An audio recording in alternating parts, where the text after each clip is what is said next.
맛있게 드셨죠? 밥값 해야 됩니다. 먹고 나서 졸려 죽겠네요. 오늘따라 더 졸리네. 계절이 보인지라. 노래 하나 하실 분 있어요? 제가 노래 하나 할까요? 제가 노래하는데 찬성하는 사람 손 들어보세요. 나와요. 춤춰야 돼, 내가 노래할 때.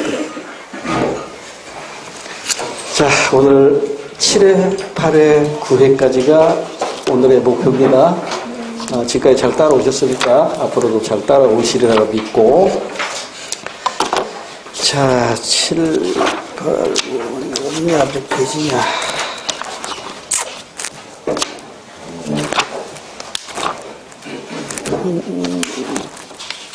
네, 50쪽에 7회부터 합니다. 1번, 다음 사례에 대한 법적 판단으로 옳은 것. 갑남과 을여가 혼인의 의사를 가지고 5년 넘게 한 집에 살고 있지만 이혼한 전처 병과의 사이에 태어난 7세 정여의 반대로 혼인신고를 하지 못하고 있다. 그건 뭐예요? 이거 사실혼 관계죠? 어느 날 지방 출장을 갔던 갑은 교통사고로 인해 사망하였는데 정에게, 그러니까 딸이죠. 전처와 사이에서 태어난 딸에게 모든 재산을 남긴다는 유언이 있었다. 갑의 재산은 5억이다. 그러면 원래 상속은 유언 상속의 원칙이잖아요. 유언이 법적 효력이 없거나 유언이 없을 때에는 그게 아니고 법정 상속이 들어가는 거죠. 법정 상속에. 그러니까 지금 이게 지금 유언이 정에게 다 주라고 했으니까 5억은 누구한테 가는 거예요? 전부 정에게만 가는 거예요. 저기 즉 혼인 의사를 가지고 한 집에 살고 있더라도 혼인 신고가 안 되면 이건 법률혼 관계가 아니라 사실혼 관계란 말이에요. 따라서 1번 갑의 재산은 정에게만 상속된다. 정답입니다. 나머지는 왜 틀렸는가 스스로 확인 가능할 거예요. 그 다음에 2번, 다음에 진술에 나타난 민주주의의 의미로 옳은 것. 여러분, 민주주의의 의미 하면은 제가 3가지 소개했었죠. 다시 복습하면, 민주주의의 의미하면 이렇게 이해하시라고 그랬죠. 역사적 발전 과정, 이렇게 이해하시라고 그랬잖아요. 그래서 제가 쉽게 그림으로 그려드렸었죠.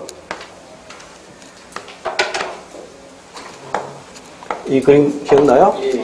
고대 아테네의 민주주의, 근대 시민혁명의 민주주의, 현대 대중민주주의. 그래서 이 제일 아래에 있는 게 뭐죠? 정치 형태죠. 제일 아래에 있는 게 정치 형태로서의 민주주의. 그 다음에 그 위에 있는 게 이념 또는 사회 구성 원리로서의 민주주의, 이렇게 얘기했고요. 그 다음에 현대 국가에만 적용되는 게 생활 양식으로서의 민주주의. 그러니까 고대 민주주의의 의미는 정치 형태일 뿐이에요. 정치 형태일 뿐이라고. 근대 민주주의는 정치 형태 플러스 사회 구성 원리, 즉 이념. 이때 이념은 인간 존중의 이념을 말하는 거겠죠. 그 다음에 현대 민주주의의 의미는 정치 형태로서의 민주주의 플러스 이념으로서의 민주주의 플러스 생활 양식으로서의 민주주의. 이렇게 확대되어 간다, 축소되어 간다, 확대되어 가는 거예요. 그러니까 민주주의의 의미는 이렇게 확대되어 간다, 이렇게 이해하시면. 민주주의는 1인에게 권력이 집중되는 독재 체제와 다릅니다. 정치 형태죠? 그러니까 정치 형태로서 민주주의에는 어떤 것들이 있었나요? 3가지가 있었잖아요. 정치 형태. 하나가 군주제, 하나가 귀족제, 나머지가 민주공화제. 이거잖아요? 그러죠? 그래서 이제 군주제가 잘못되면 어떻게 돼요? 군주제가 실패하면 1인 독재. 이거 우리는 삼주제라고 표현하죠. 1인 독재. 귀족제가 실패하면 과두제. 소수 엘리트 독재죠. 소수 엘리트의 독재. 그런 것이고, 민주공화제가 실패하면 어떻게 돼요? 그렇죠. 중우. 우매한 백성들에 의해서 이루어지는 중우 정치가 되는 것이죠. 그러니까 1번의 갑, 2번의 갑은 독재 체제와 다릅니다. 그러니까 이것은 정치 형태로서의 민주주의의 의미로 이해하시면 되고요. 을, 히틀러의 유대인 학살은 민주주의에 반하는 행위입니다. 이건 인간 존중에 반하는 행위입니다. 그러니까 이건 이념으로서의 민주주의고요. 우리 부모님은 민주적이신 분입니다. 자, 그러면 생활 양식으로서의 민주주의라고 할 때 이 생활 양식이 어떤 것들이 있어요? 가장 대표적인 게 자유를 누리되 책임이 뒤따라야 돼요. 이걸 두 글자로 줄여보세요. 이렇게 얘기하는 거라고. 그러니까 여러분, 자율의 반대말 제가 한번 물어봤었잖아요, 수업 시간에. 자율의 반대는 타율이 아닙니다. 방종입니다, 방종. 자유만 누리고 책임을 지지 않는 것이니까 방종이죠, 방종. 그 다음 또 뭐가 있어요? 관용의 정신. 얼마나 좋아요? 관용? 그 프랑스에서는 뭐라고 그래요? 이걸 똘레랑스라고 하나요? 똘레랑스. 재밌는 나라예요. 프랑스 안 가보시죠? 저도 안 가봤는데 말만 들었어요. 침을, 막 길가에서 막 침 뱉어요. 왜 침 뱉어요? 아, 그래, 청소부 벗고 산대요. 휴지도 막 버려요. 걔들은 그렇게 해야 청소부가 실직 안 당하고 먹고 산다는 거예요. 그게 똘레랑스라고 한대요. 관용의 정신. 하나의 생활 양식으로서의 민주주의죠. 또 뭐가 있어요? 뭐 배려. 이런 것들이 이제 하나의 생활 양식. 그러니까 여기서 우리 부모님은 민주적이신 분이다. 이거는 우리 부모님은 배려심이 깊어. 우리 부모님은 자율적인 분이야. 뭐 이런 이야기로 이야기니까 생활 양식으로서의 민주주의입니다. 그러니까 시대 순으로 나왔네요. 고대, 근대, 현대에서 1번이 정답이라는 걸 알 수 있죠. 3번 문제. A, B에 해당하는 기본권에 대한 설명으로 옳은 것은 국가는 개인이 가지는 기본적 인권을 확인하고 이를 보장할 의무를 진다. 우리 헌법 10조에 나와 있는 거죠.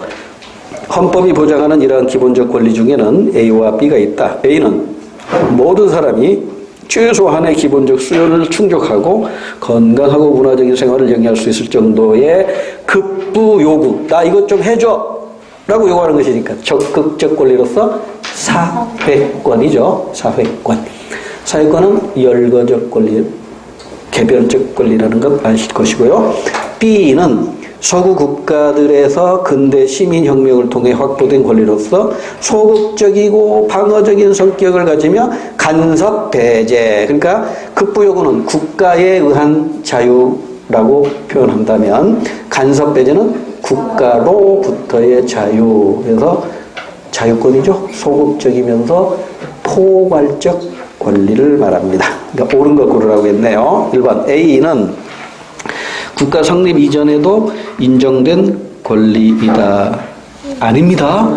여러분, 사회권은요. 사회권은 현대 복지국가에서 처음 등장한 것이고 이 사회권을 최초로 성문화, 명문화한 헌법이 독일의 바이마르 헌법이라고 수업 시간에 말씀을 드렸었죠. 그러니까 1번은 틀렸어요. 2번 B가 자유권이죠. 소극적 자유. 국가로부터의 자유는 헌법에 열거되지 않아도 보장될 수 있는 권리이다.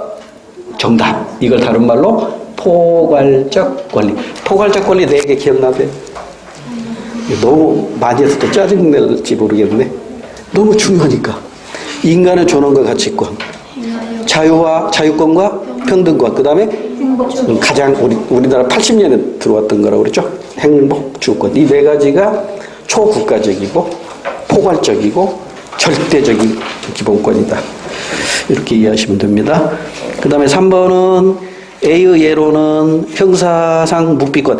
형사상 묵비권은요, 신체의 자유를 보장하기 위한 제도니까 이건 B로 봐야 돼요. 자유권. 그 다음에 4번에 B의 예로 취조생계 보장.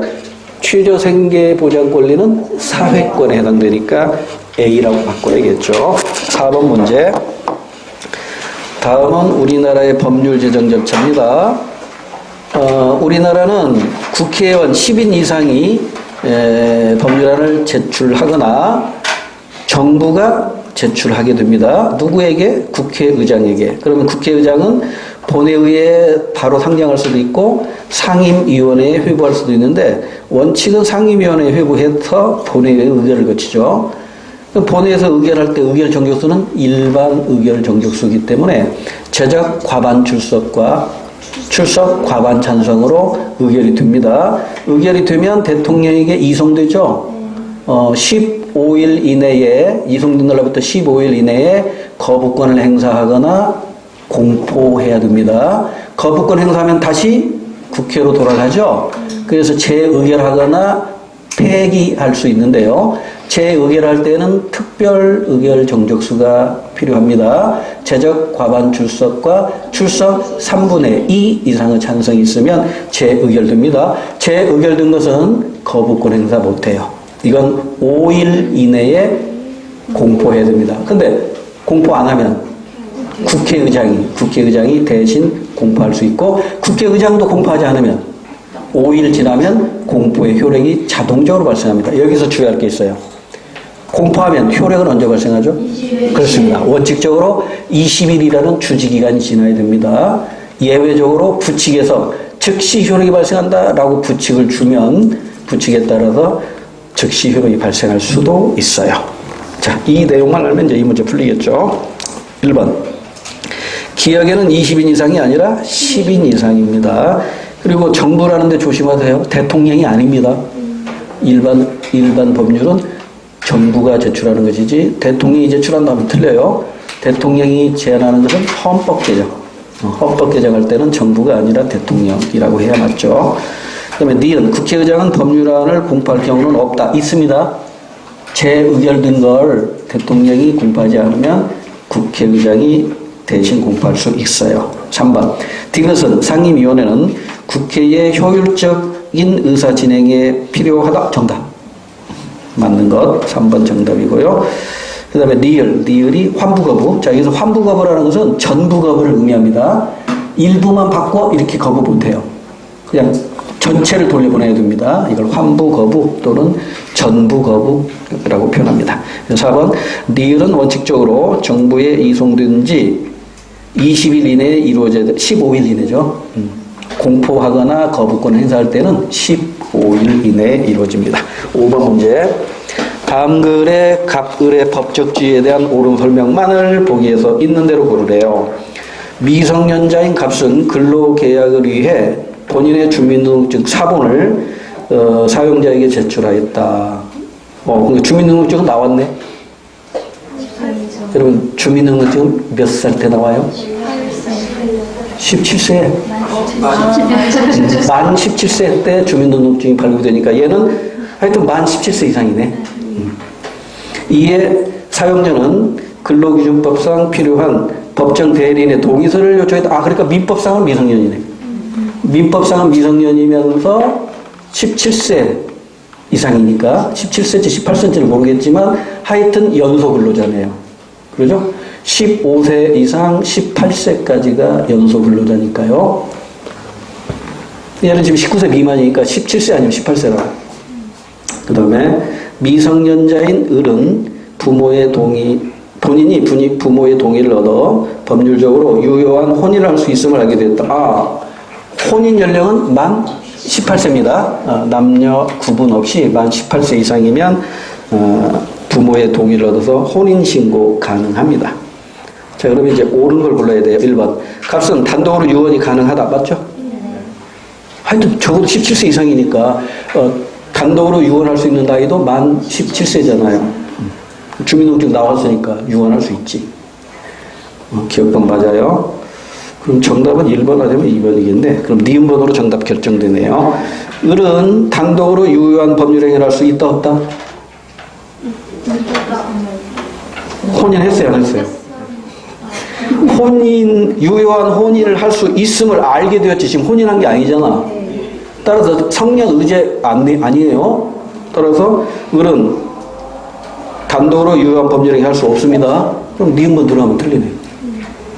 그러면 정답은 기억 디귿이겠죠? 확인합시다. 갑보다 을이 나이가 많다. 그렇다고 봐야죠. 갑은 17세 아니면 18세고 을은 분명히 18세니까 나이가 많다. 틀린 건 아니죠. 그 다음에 니을번 갑과 을이 취업을 하는 경우 법정 대리인의 동의가 있을 시 주당 40시간이 아니죠. 이거 연소근로자잖아요. 15세 이상 18세 미만의 연소근로자는 주당 35시간. 그 다음에 6시간 이내에서 초과 근무가 가능하다. 5시간. 5시간. 35, 5. 이렇게 개정됐죠? 3년 전에. 그래서 정답은 2번입니다. 6번 문제. 다음 사례에 대한 분석 및 추론으로 옳은 걸 찾으래요. 값은 운전 중 좌석 안전띠를 의무적으로 매야 하고 이를 어기면 법칙금을 부과하는 도로교통법 규정이 자신의 기본권을 침해한다며 권리구제형 헌법소원 심판을 청구하였다. 그러니까 권리구제형이니까 재판 중은 아니네요. 재판과는 무관한 겁니다. 이에 대해 헌법재판소는 우선 이 규정이 행복추구권에서 도출되는 일반적 행동자유권을 제한하고 있다고 판단하였다. 그리고 이 규정은 교통사고에서 국민을 보호하고 사회적 부담을 줄이려는 공익을 위한 것이므로 목적이 정당하고 안전띠를 매는 것은 이를 달성할 수 있는 적절한 수단이라고 보았다. 그럼 두 개가 지금 충돌하네요. 행복추구권에 의한 행동자유권을 제한한다는 것하고 그 다음에 공익을 실현하기 위한 적절한 수단이라는 이 두 가지 지금 충돌하잖아요. 그럼 이때 둘 중에 뭐가 우선이냐? 이걸 이제 헌재에서 결정을 해야겠죠. 자, 또한 이보다 덜 제한적인 방법이 없으며 운전자의 답답함이나 경미한 범칙금에 비하여 달성하려는 공익이 크다고 보아 값의 청구를 기각하였다.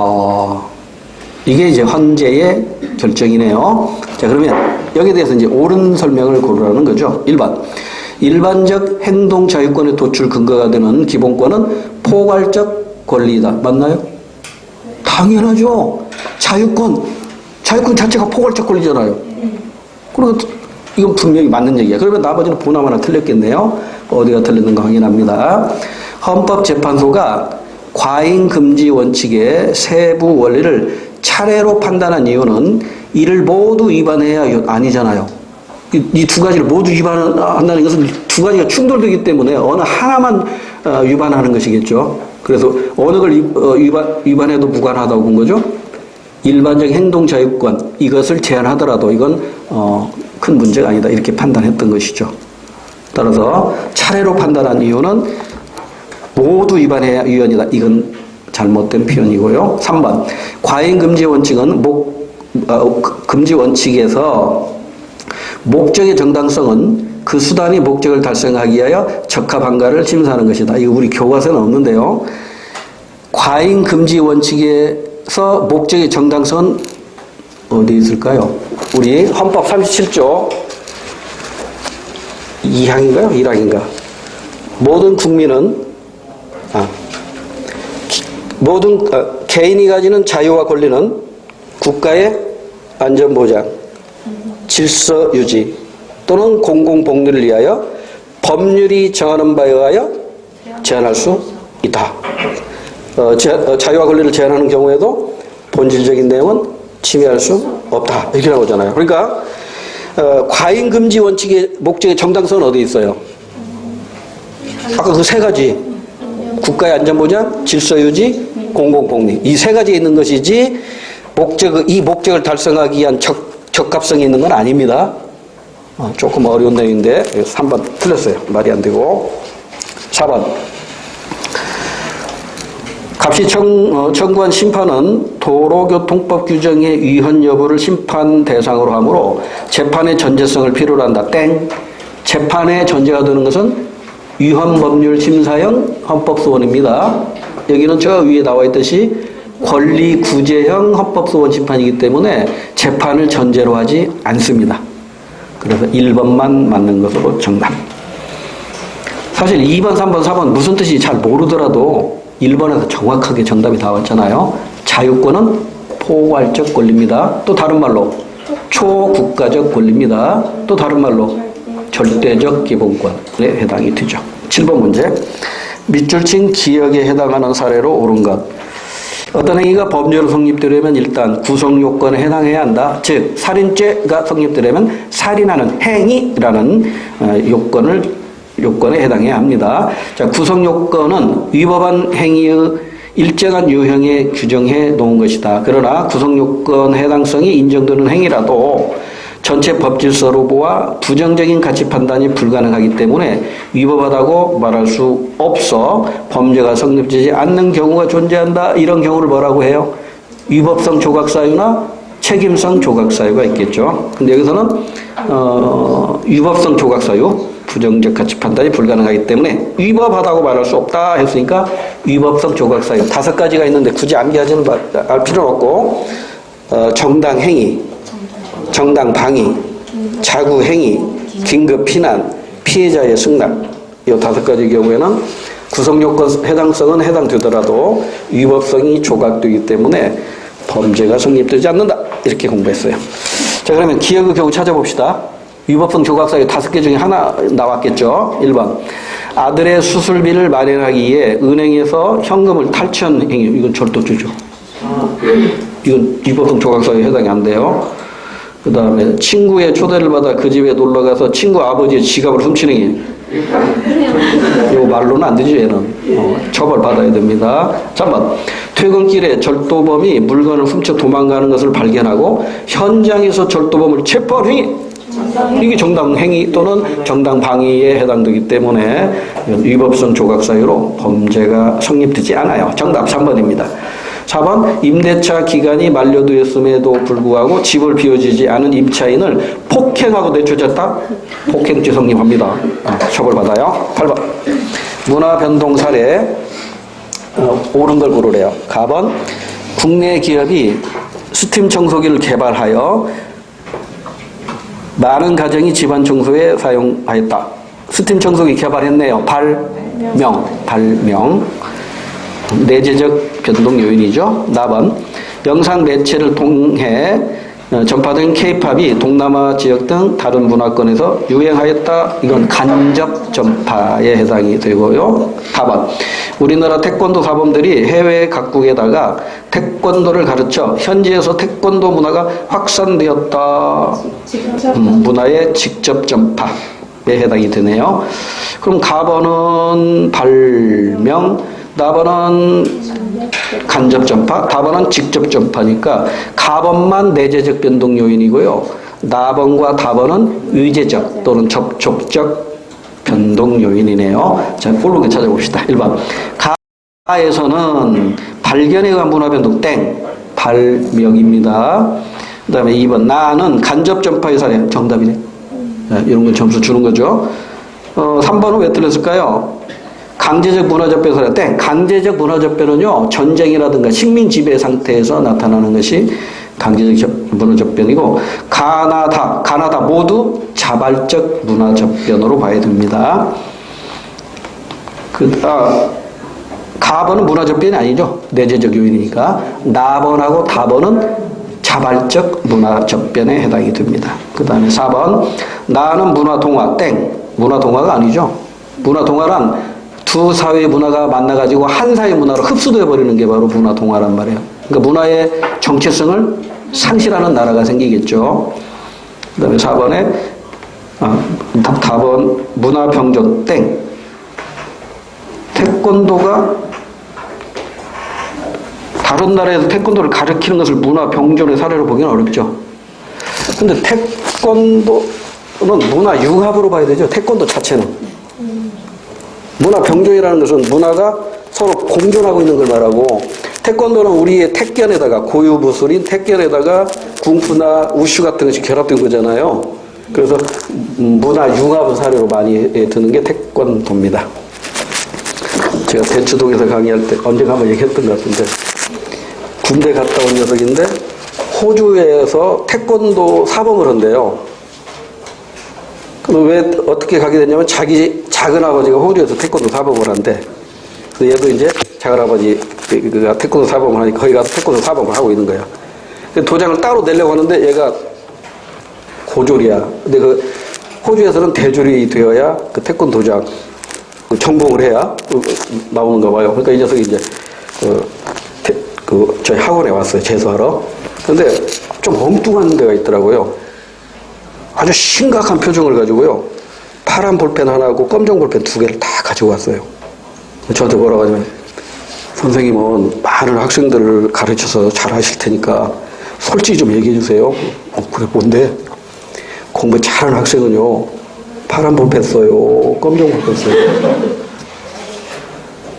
어이가 없더라고요. 근데 얘는 지금 심각한 거야. 공부를 안 해봐가지고. 넌 어떤 볼펜 쓰고 싶으냐? 공부 잘하는 학생들 쓰는 볼펜 쓰고 싶어요. 검정색 쓴다. 예, 알았습니다. 검정색 갖고 막 공부하는 거야. 처음에 성적이 바닥을 기더라고요. 그런데 검정색 볼펜만 가지고 공부하다 보니까 성적이 오르더라고. 그런 애들은 그 대답을 잘해줘야 돼요. 네가 알아서 해. 그거는 흔들린다고. 검정색 가지고 합격해 하면 검정색만 가지고 공부하면 합격하지 않는다니까요. 그런 효과를 얻어. 그래서 얘가 결국은 1년 재수해가지고 숭실대 체육학과 갔어요. 잘한 거죠. 지금 호주에서 태권도 사범하고 있습니다. 그런 녀석도 있어요. 하여튼 검정색이건 파란색이건 이런 마음에 드는 걸 공부하시면 성적 올라요. 9번으로 갈게요. 대중매체 A에서 C에 대한 설명으로 옳은 걸 고르래요. 근데 각각 신문, 인쇄매체, 인터넷, 이것은 영상도 아니죠. 이것은 뉴미디어라고 해야죠. 그 다음에 지상파, 텔레비전, 영상 매체, 음성 매체도 있죠. 라디오, 음성 매체. 자, 이 중에 하나인데 이제 확인해 보자고요. 학교 수업에 A를 활용하면 학생들이 깊이 있는 정보들을 노트에 오려 붙여 각자의 생각을 적어보게 할 수 있는 장점이 있다. A는 신문이네. A는 인쇄매체인 신문. 이에 비해 B는 시청각 정보를 제공하여 시청각이라고 했네요. 그럼 인터넷 아니면 텔레비전이겠지. 학생들의 흥미를 쉽게 이끌어낼 수 있지만 정보 전달 시간이 정해져 있다는 어려움. 그러면 텔레비전이네요. 텔레비전. 한편 C는 이제 인터넷이겠죠. 주어진 정보를 새로운 형태로 재강화할 수 있을 뿐만 아니라 교사와 학생들 간의 쌍방향적인 정보 소통을 가능하게 한다는 특징을 갖는다. 끝났죠? 정답! 1번밖에 없잖아요. 더 설명할 게 없고. 그 다음에 10번 문제는 이게 사회문화에서 도표 분석 문제인데 이게 출제 가능성이 전혀 없다면 제가 이 문제를 뽑지 않았어요. 근데 우리 공무원 임용시험 중에서도 이걸 낸 시험이 있어요. 국가직 지방직 지금 기억이 잘 안 나는데 이걸 시험을 했다고. 그래서 최소한 지금 제가 설명하는 것은 들어야 이 문제가 풀립니다. 이게 출제 될지 안 될지는 모르지만 안 된다는 보장이 없단 말이에요. 그래서 간단하게 소개해 드릴게요.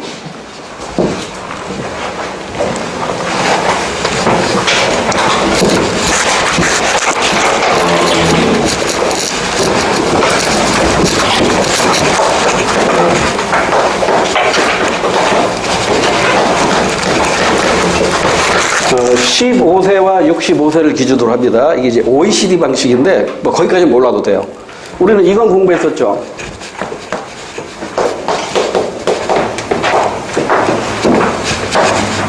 이건 IMF 방식이라고 해요.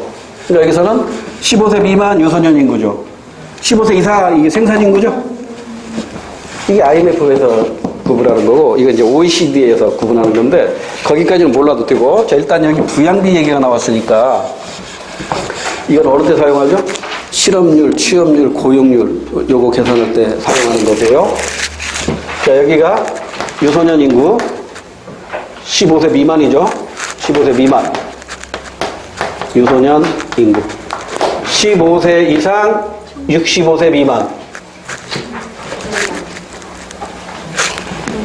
생산인구죠. 생산인구. 똑같아요, 여기. 생산인구. 또는 노동인구예요. 65세 이상. 노년인구라고 해요. 그럼 이 생산인구를 A라고 하고, 유선인구를 B라고 하고, 노년인구를 C라고 할게요. 그럼 여기에서 공식이 나와요. 공식이. 근데 이 공식 자체로도 시험 문제 낼 수가 있어요. 이 표를 가지고 안 내더라도 이 공식 자체만 가지고도 출제가 될 수 있어요. 첫 번째.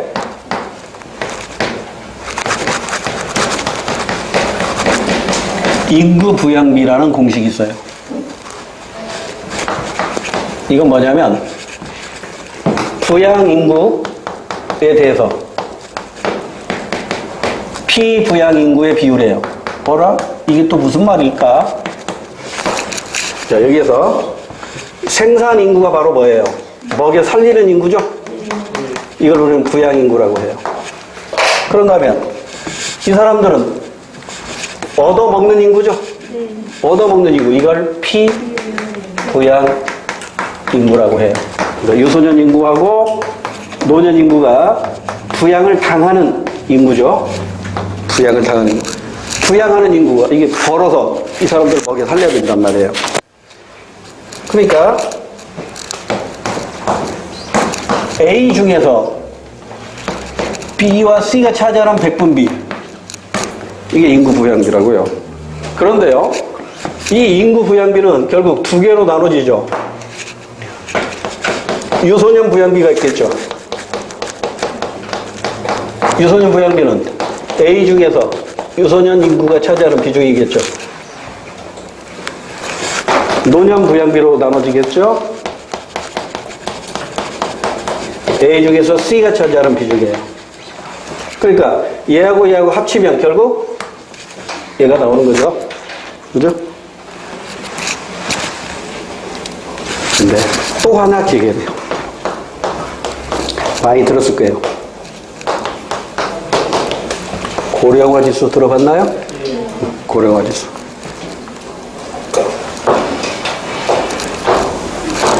유소년 인구 중에 대해서 노인 인구가 차지하는 비중이에요.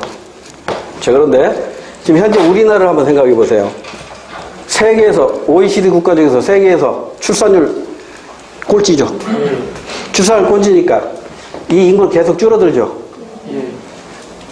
근데 의료 기술이 발달하고 노인들 복지제도가 잘 되는 바람에 노인 인구는 계속 늘어나죠. 그러면 C는 늘어난단 말이에요. 그럼 고령화 지수는 커지겠죠.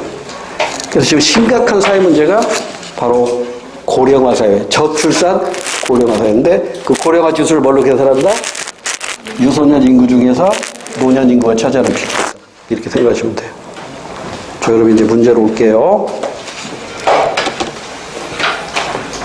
자, 10번 문제 표는 보시는 바와 같이 연도별로 90년, 2000년, 2010년, 10년 단위로 유소년 부양비하고 노년 부양비가 계산되어 있네요. 그러면 1번으로 바로 갈게요. 90년의 총 인구 중 0에서 14세 인구, 이게 유소년 인구죠. 65세 이상 인구, 이게 노년 인구죠. 차지하는 비중이 50%이다. 90년에 총 인구 중에서, 총 인구는 그럼 어떻게 돼요? 자, 여기 보세요. 이게 지금 각국이죠. 각국만 놓고 보자고요.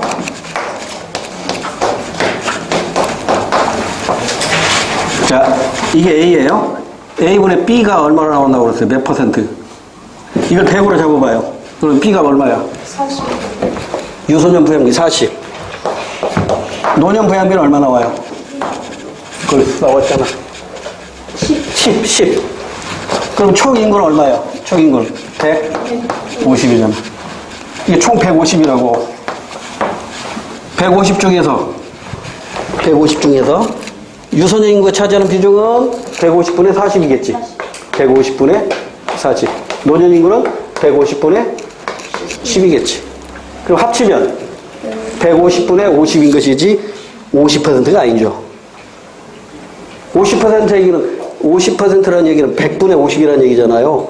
100분의 50이 아니라 150분의 50인 거지. 그러니까 1번 땡. 2번 2000년에는 유소년 인구 100명을 부양하는데 생산 인구 33명이 필요하다. 자, 2000년 볼까요? 2000년은 어떻게 돼 있어요, 여기가?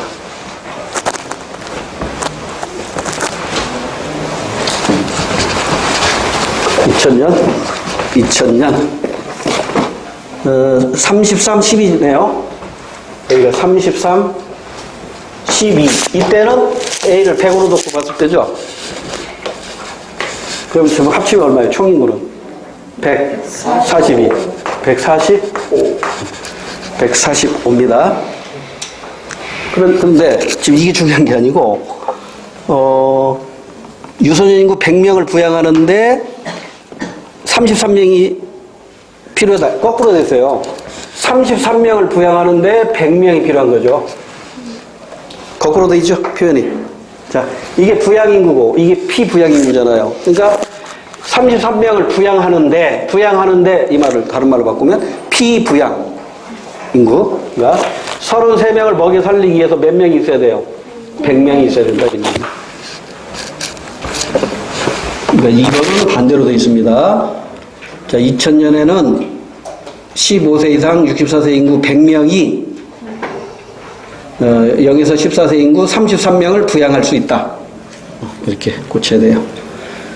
그다음에 3번 0에서 14세 유소년 인구 대비 65세 이상 인구 비율. 이걸 뭐라고 한다고 그랬죠? 저기 위에 공식으로 나와 있잖아요. 유소년 인구분의 노년 인구니까 노년 지금 3번이잖아요. 3번. 유소년 인구 대비 노년 인구니까 이걸 뭐라고 해요? 고령화 지수. 고령화 지수. 고령화 지수 계산해봐요. 90년에 얼마 나와요?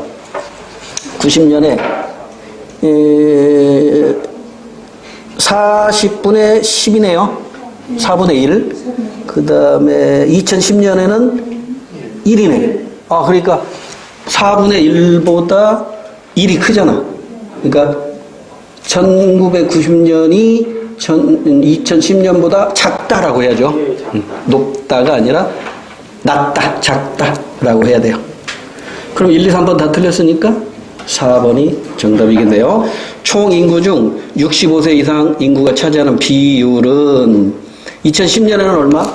2010년에는 145분의 12. 그죠? 145분의 12. 이게 2000년이고, 2010년 거 되구나. 2010년 거. 2010년이 20이네요. 20, 100, 20이니까 100분의 20이고. 그 다음에 90년에는 100분의 10이죠. 아까 150분의 10. 150분의 10. 어느 게 커요? 이게 크잖아. 2010년이 커요. 근데 2배 이상 큰가요? 150분의 10보다 100분의 20이니까 2배 이상 크잖아. 오케이? 150분의 20 하면은 2배인데 100분의 20이니까 2배 이상 큰 거잖아요. 오케이. 4번이 정답인데, 출제 가능성은 그리 높지는 않아요. 근데 안 나온다는 보장이 없어서, 좀 너무 어렵다 싶으면 좀 패스하셨다가 나중에 다시 한번 보세요. 11번 문제. 다음 글을 통해 도출할 수 있는 내용으로 옳지 않은 것. 유리천장은 여성이 조직에서 상위 직급으로 승진할 때 겪는 눈에 보이지 않는 장벽을 의미한다. 유리천장의 유형으로 여성의 업무 능력에 대한 근거 없는 의심, 비공식 자리에서의 의도적인 배제 등을 들 수 있다. 한편 같은 직급이더라도 승진에 유리한 핵심 업무가 있을 수 있는데 여성이 핵심 업무로부터 수평적으로 분리되는 현상을 유리력으로 표현한다. 여성들은 사회적으로 차별을 받고 있다. 이런 의미죠. 틀린 내용을 고르래요. 1번, 직장 내 양성평등 문화의 확산은 유리천장 현상을 완화시키는 데 기여하겠죠. 1번 맞고요. 2번, 여성에 대한 사회적 차별은 남성과 여성의 개인적 능력 차이에서 기인한다. 아니죠. 말이 안 되는 거죠. 2번이 옳지 않은 것은 정답. 나머지는 설명 안 해도 될 것 같고요. 12번으로 갑니다. 사회 계층화 현상을 설명하는 이론 두 가지가 있죠. 계층 이론하고 계급 이론. 이것도 정리를 했었던가요? 정리도 다 했죠. 자, 이제 옳은 걸 찾아야 되는데요. A는 경제적 요인만을 고려하여 사회 계층화 현상을 파악하는 B와 달리, 그러니까 B가 바로 경제적 요인만 고려하는 거니까 계급. B가 계급이니까 A는 계층이겠죠. 자, B와 달리 다양한 요인을 통해 사회 계층화 현상을 설명한다. 따라서 A, 즉 계층 이론, 다원론적 계층 이론은 어느 하나의 요인만 놓고 봤을 때는 같은 위계에 속하는 사람들이 다른 요인들로 인해 서로 다른 계층적 지위를 가질 수 있다는 점, 이게 지위, 불일치를 설명할 수 있다는 점, 이게 바로 계층 이론입니다. 자, 다시 A가 계층 이론, B는 계급 이론. 계층 이론은 다원론적이고 계급 이론은 일원론적이다. 공통점, 둘 다 서열화하죠. 근데 계급은 양분화되죠. 가졌냐 못 가졌냐. 계층은 3분, 상중하, 이게 3분할되죠. 그리고 계층의식은 희박한 반면에 계급의식은 매우 강하죠. 그 이유가 뭐죠? 계층은 상중하가 하나의 연속선상에 나열되어 있기 때문이죠. 하나의 연속선상에 나열되어 있잖아요. 상, 중, 하. 딱 구분할 수 있다 없다? 없어요. 없어요. 그래서 계층 의식은 희박해요. 근데 계급 의식은 어때요? 딱 나눠지죠. 가졌냐 못 가졌냐 이렇게 딱 양분이 된단 말이에요. 양분화. 그래서 계급 의식은 가진 자 부르주아와 못 가진 자 플로레타리아, 그들의 계급 의식은 매우 강하게 작용한다. 이렇게 공부했어요. 자, 이제 옳은 거 찾아봅시다. 1번. A는 즉 다원론적 계층 이론이죠. 계층 이론은 기능론의 입장이고 계급 이론은 갈등론의 입장이라는 것도 알고 계시죠? 자, A 다원론적 계층 이론은 계층이 연속적으로 서열화되어 있는 상태라고 본다. 정답. 그래서 계층 의식이 희박한 것이다. 이렇게 공부했죠. 자, 나머지는 공부거리. 동일 계급에 속한 사람들의 강한 귀속의식을 강조하는 건 계급 이론이고요. 지위 불일치 현상을 설명하는 데 유리한 건 계층 이론이고요. 계급 이론에서는 지위 불일치 발생하지 않습니다. 그 다음 생산수단의 소유 여부가 사회 불평등 구조를 결정한다고 보는 건 계급 이론입니다. 13번. 다음은 수박시장의 수요와 공급 함수이다. 이에 대한 설명으로 옳은 것. QD는 수요량, QS는 공급량, P는 가격. 이거 우리 공부했던 거잖아요. 이미 국가직은 나왔는데 아직 지방직은 아직 안 나왔어요.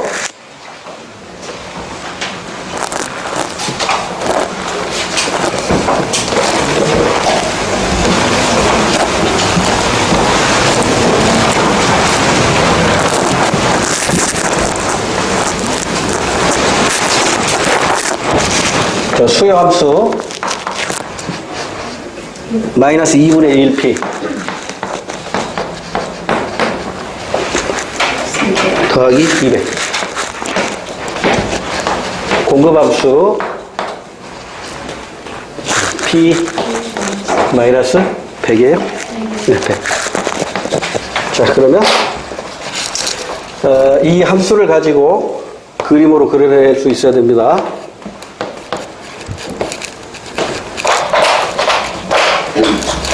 자, 이 P 앞에 있는 건 뭐라고 그랬어요? 기울기. 기울기죠? 근데 이 기울기는 가격을 분모로 하고 수량을 분자로 합니다. 얘분의 얘가 기울기예요.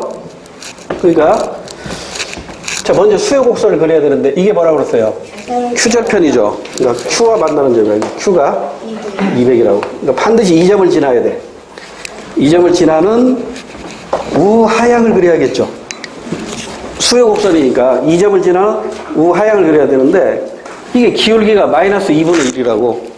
그러면 2분의 1이니까 얘분의 얘가 2분의 1이니까 400으로 가야겠네.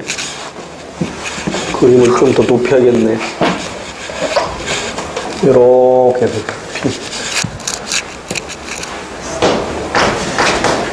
그래서 요런 그림이 나와요. 이게 최고곡선이에요. 탄력적이에요, 비탄력적이에요? 비탄력이지. 1보다 작으니까 비탄력이잖아요. 공급은 단위 탄력이죠. 1이란 말이에요. 그런데 이게 q-절편이 마이너스 100이야. 그러니까 q-절편이 마이너스 100이니까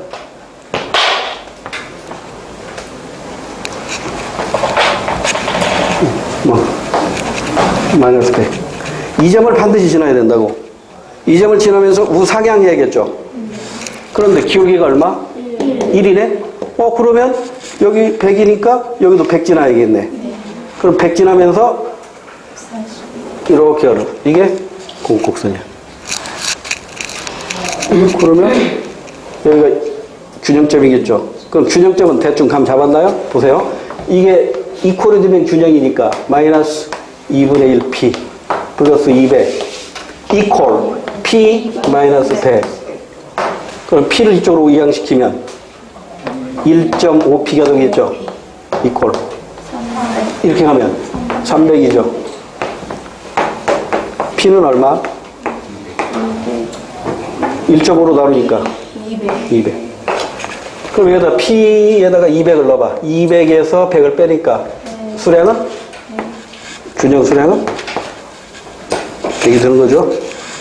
여기다 100 넣어도 돼. 200 넣어도 돼. 200 넣으면은 마이너스 100이네. 200에서 마이너스 100이니까 100. 균형 수량은 어디다 넣어도 당연히 100이에요. 그러니까 가격은 여기 얼마? 200. 여기 얼마? 100. 그럼 이게 뭐야? 요 면적이? 소비자? 이게 100이고, 이게 200이니까. 2만이지? 2만 나누기 2. 2만 나누기 2니까? 그 다음에 요게 뭐예요? 요게? 생산자 잉여. 생산자 잉여는 100 곱하기 100 나누기 2니까? 만 나누기 2. 만 나누기 2니까? 5천. 그러면 소비자 잉여와 생산자 잉여를 합친 사회적 잉여는? 15,000. 이렇게 된 거잖아. 1번. 시장 균형일 때 가격은 100이다. 200입니다. 2번. 시장 균형일 때 거래량 150이다. 100입니다. 100. 3번. 시장 균형일 때 생산자 잉여는 2,000이다. 생산자 잉여는 5,000입니다. 그럼 정답 끝났네, 뭐. 시장 균형일 때 사회적 잉여는 15,000원이다. 이게 네. 사회적 잉여는 15,000원이다. 원리를 알고 계시면 아주 쉬워요. 이것도 이제 지방직 나올 때가 됐어요. 이게 국가직에서 2015년에 나왔거든요. 지금 벌써 5년 지났다고. 이제 나올 때가 됐지. 왜 나올 때가 됐냐면 이게 교과서에서 신설된 지가 얼마 안 돼요. 그래서 그동안 잘 안 나왔다가 2015년에 나온 거거든. 그러니까 이거 7급에서는 이거 잘 돼요. 근데 9급에서 지금 한 번밖에 안 나왔다고. 자, 그 다음에 14번 문제로 갑니다. 다음 자료에 대한 분석 및 추론으로 옳은 걸 찾으래요. 각국 정부는 최근 경기 상황을 개선하기 위해 정부 지출을 늘리는 정책을 실시했대요. 그러니까 재정 정책이죠. 근데 확장 재정이에요? 긴축 재정이에요? 확장 재정이죠. 그러니까 경기가 침체되었을 때 나타나는 확장 재정 정책입니다. 을국 중앙은행은 지속되고 있는 물가 상승을 억제하기 위해 지급 준비율을 조정했는데 지급 준비율을 올려야겠죠. 지급 준비율을 올림으로써 대출이 억제되는 거잖아요. 대출률을 낮추는 거잖아요. 그럼 이것은 재정 정책이 아니라 금융 정책이면서 확장 금융이 아니라 긴축 금융이라는 걸 알 수가 있어요. 그러니까 각국은 확장 재정이고 을국은 긴축 금융 정책을 취하고 있다는 걸 알 수 있습니다. 맞는 거 골라봅시다. 1번. 각국 정부의 정책은 물가를 하락시키는 요인 땡. 각국은 정부 지출을 늘리고 있잖아요. 확장 재정이기 때문에 문제가 발생합니다. 물가 상승이 발생할 수 있어요. 1번 땡. 2번. 각국 정부는 자국의 경기가 과열되었다고 판단한 게 아니라 침체되었다고 판단했기 때문에 돈을 푸는 거죠. 그 다음에 3번. 을국 중앙은행은 지급 준비를 인상하였을 것이다. 맞네. 물가 상승을 억제하려면 돈을 줄여야겠죠. 긴축 금융 정책을 펴야 되니까 지급 준비율을 높임으로써 대출률을 낮추게 되는 것이고 대출을 적게 해줌으로써 물가를 잡을 수가 있는 것이죠. 3번 정답이고요. 4번 을국 중앙은행은 기업 물가 상승을 위해 국채를 매입할 게 아니라 매각해야겠죠. 국채를 매입하면 시중으로 돈이 더 풀려나간단 말이에요. 그럼 물가가 더 오르죠. 됐죠? 15번으로 갑니다. 다음 자료에 대한 설명으로 옳지 않은 것. 갑국과 을국은 모두 노동만을 생산 요소로 사용하여 X제와 Y제를 생산하고 소비한다. 교역 시 양국은 각각 비교 우위에 있는 재화를 특화한다. 절대 우위가 아니라 비교 우위라고 했네요. 표는 각 단위 1단위, 각제와 1단위를 생산하는 데 필요한 노동시간입니다. 노동시간이니까 생산량이 아니라 생산비로 문제를 풀어나가야 돼요. 그러니까 노동시간이 작을수록 유리한 거죠. 그러면 이런 문제가 나왔으면 제일 먼저 국가에다 포인트를 맞추라고 그랬어요? 상품에다 포인트 맞추라고 그랬어요? 상품에다 포인트를 먼저 맞춰야겠죠? 그럼 X제에다가 이제 포인트를 맞추면 갑국은 2시간, 을국은 3시간이니까 2시간에다 동그라미. 갑국은 X제 생산의 절대 우위에 있네요.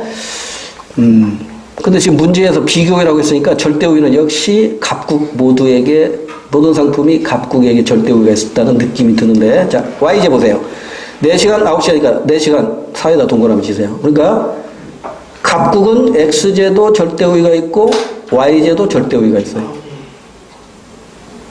얼마나 절대 우위가 있을까요? 이거 계산할 줄 알아야 되는데 이거 어떻게 계산하죠? 지금 우리 그걸 너무 소홀히 하고 있다고. 근데 시험 문제에서 그걸 불쑥 내면 이게 예전에는 시험 문제 많이 냈던 건데 요즘 잘 안 나오고 있거든요. 근데 예전에 잘 냈다가 요즘 안 나왔는데 예전에 이제 예전 거 문제 하나 툭 던져놓으면 여러분 당황한다고. 왜? 대비를 안 했으니까. 한번 볼까요? 얼마나 절대 우위가 있는가 한번 보자고. 절대 우위의 반대 개념은 절대열이죠. 절대열이.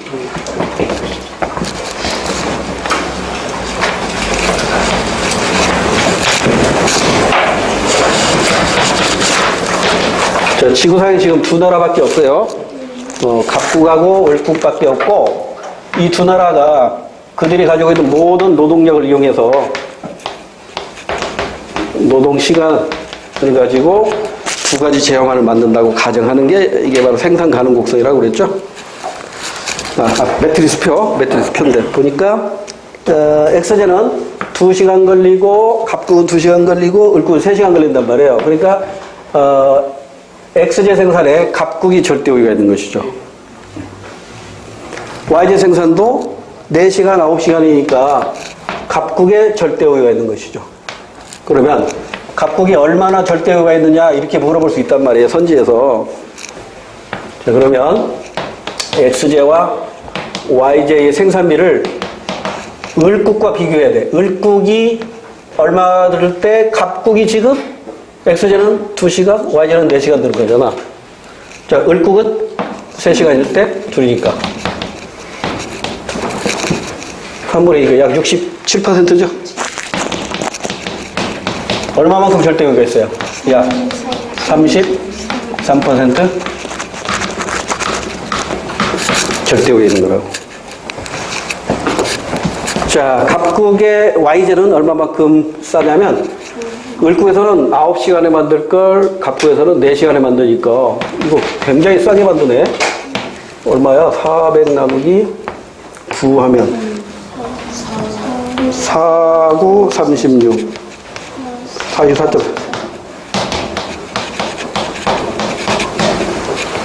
44.4%니까 44%. 자, 약 얼마나? 56% 절대 우위에 있는 거라고. 그러면 을국은 당연히 절대 열에 있겠죠. 자, 을국은 x제와 y제 모두 100보다 클 거라고. 이거 뒤집으면 돼. 2분의 3 곱하기 100. 150. 50% 절대 열 위에 있어요. y제는 4분의 9 곱하기 100. 900 나누기 4니까 4, 2는 8. 4, 1은 8. 22점? 222. 약 222. 그러니까 약 222%? 아니, 100을 빼야지. 122원 더 들어. 절대 열 위에 있어요. 그러니까 절대 우위론에 의하면 무역이 성립하지 않잖아요. 그러죠? 그럼 이제 이렇게 해야겠지. 자, 각국은 을국보다 S제도 싸게 만들고 Y제도 싸게 만드는데 여기는 1시간 전략되는데 여기서는 5시간 전략되니까 이게 더 많이 전략된단 말이에요. 그럼 이쪽은 을국은 Y제겠지, X제겠지. 그래서 갑국은 Y제의 비교우위가 있고요. 을국은 X제의 비교우위가 있다고. 근데 시험 문제에서 얼마나 비교우위가 있느냐 이걸 물을 수가 있다고. 그럼 이제 비교해봐야지. 둘 다 싼데 얘는 34원 싸고 얘는 56원 싸니까 이게 더 싸죠? 갑국은 XJ에 거꾸로 YJ지. 아, 이게 싼 것이니까 이게 더 싸잖아. 33원보다 56원이 더 많이 싼 거잖아요. 그러니까 YJ가 얼마나 더 싸요? 이거 두 개 빼봐. 56에서 33 빼면 23.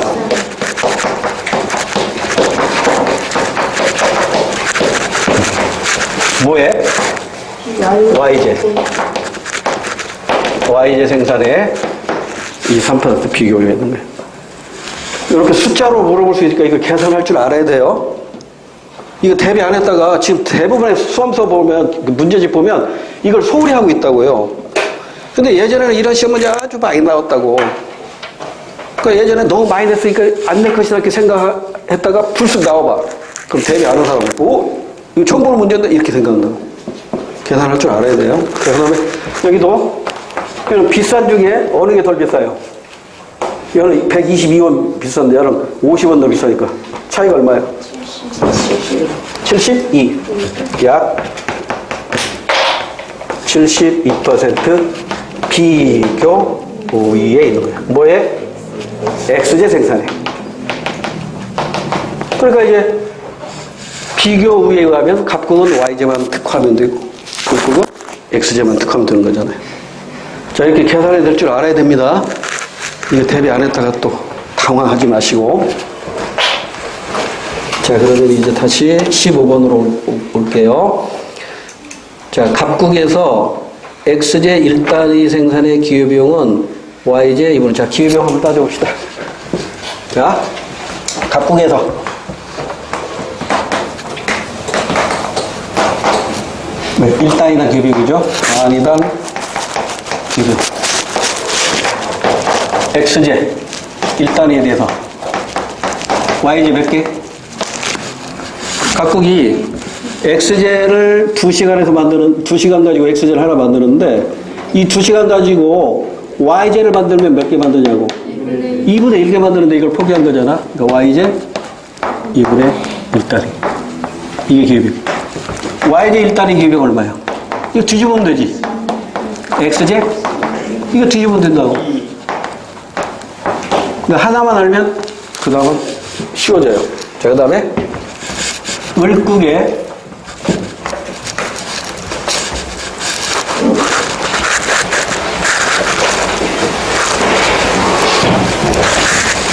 일단이당 단위당 기여비용 X제 1단위의 기울용 y제로 표시되겠지. 자, 을목에서 3시간 들여서 x제 하나 만드는데 이걸 y제 만든다면 9분의 3제 만들 수 있잖아요. 이걸 포기한 거잖아. 9분의 3이니까 3이니까 3분의 1. y제 1단위의 기울용은 x제 3단위. 이렇게 되는 거죠. 그러면 양국 모두 무역 이익을 얻을 수 있는 교육 조건을 범위 알 수 있겠죠. 양국 모두 무역 이익을 얻는 교역 조건의 범위는 어떻게 될까요? 어느 하나만 알면 뒤집을 수가 있잖아요. 자, x제 하나 뭐부터 할까?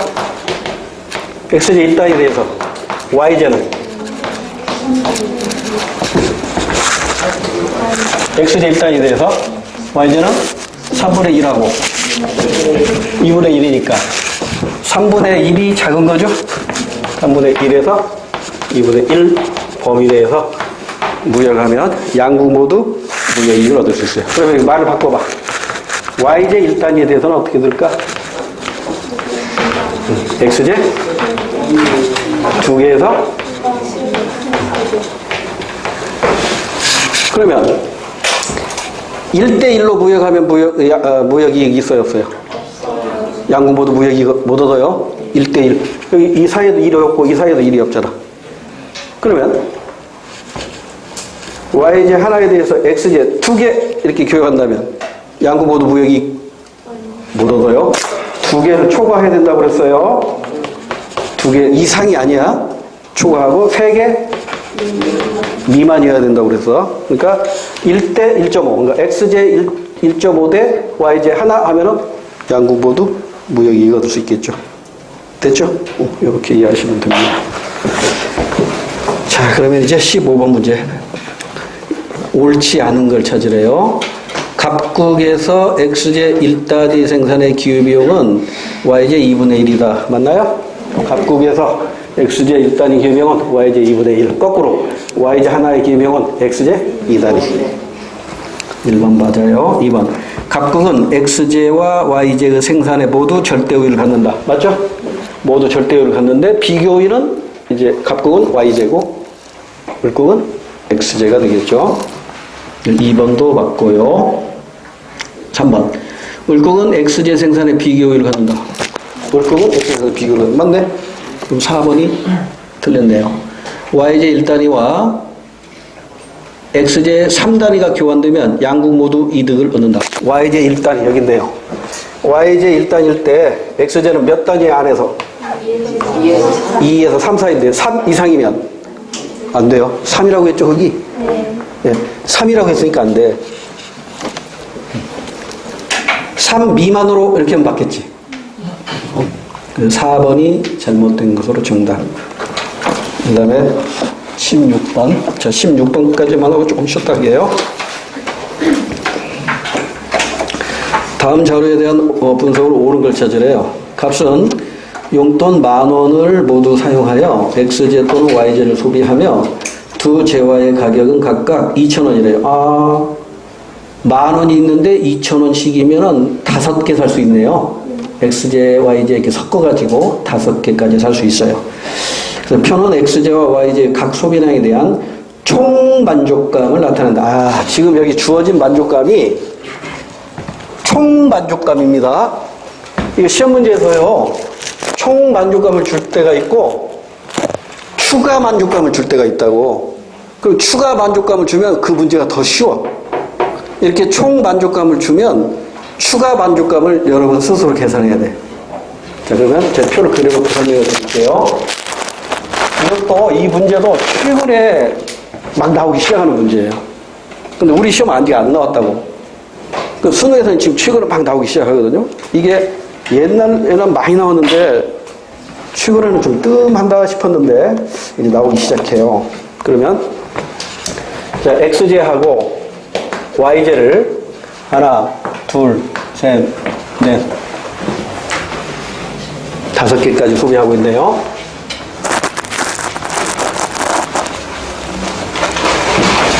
다섯 개 소비할 때 총 만족감이라고 그랬어요. 하나도 소비 안 타고 하나 소비했을 때 총 만족감이 10이래요. 18, 24, 24, 28, 30, 30 이렇게 되죠. 그 다음에 y제는 15, 27, 36, 42, 45, 40.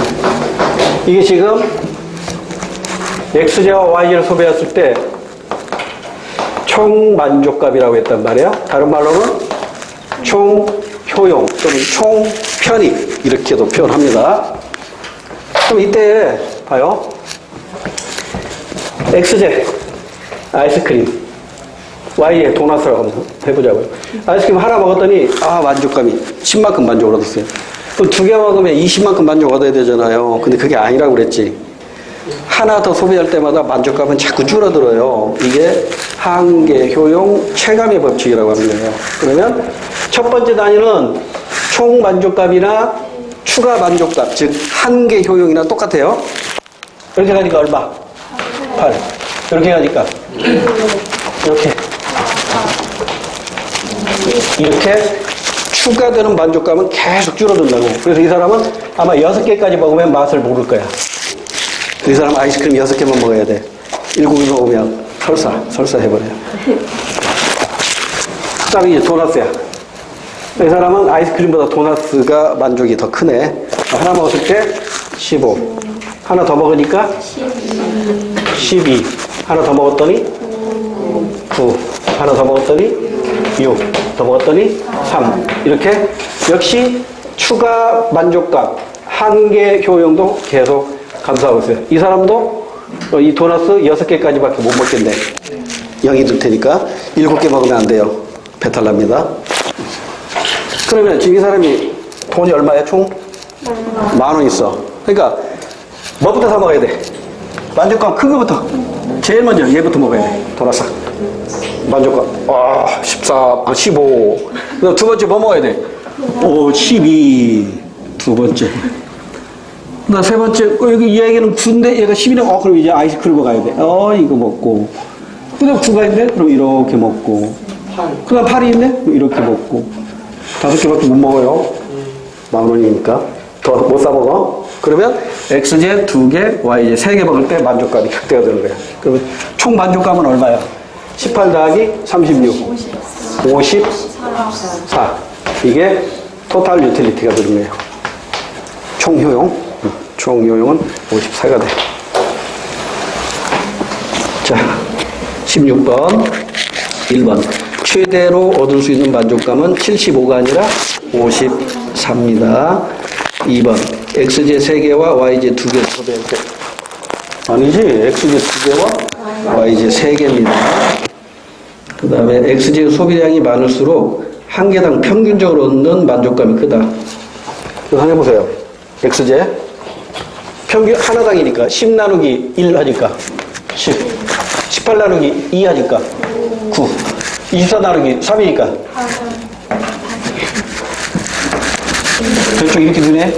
그러니까 하나당 만족감은 계속 줄어들고 있네요. x제의 소비량이 많을수록 하나당, 이게 평균이죠. 평균 만족감은 작아지고 있다. 그래서 4번이 정답이에요. 모든 소비량 수준에서 한 개당 평균적으로 얻는 만족감은 y제가 x제보다 크다. 자, 평균적 만족감. 자, 여기서 15 나누기 1이니까 15. 27 나누기 2니까. 바로 안 떨어지네요. 13. 얼마? 5. 이렇게 돼가잖아요. 12. 여기는? 10.5? 5, 9 이렇게 되잖아요. 그러니까 10보다 얘가 크고 9보다 얘가 크고 8보다 얘가 크고 7보다 얘가 크고 6보다 얘가 크고 y제가 하나당 만족감, 평균 만족감도 커요. 이런 문제도 한번 접해봐야지. 한번 접해보지 않고 시험장에서 불쑥이 문제 나오면 굉장히 당황한단 말이에요. 잠깐 쉬었다가 17번부터 할게요.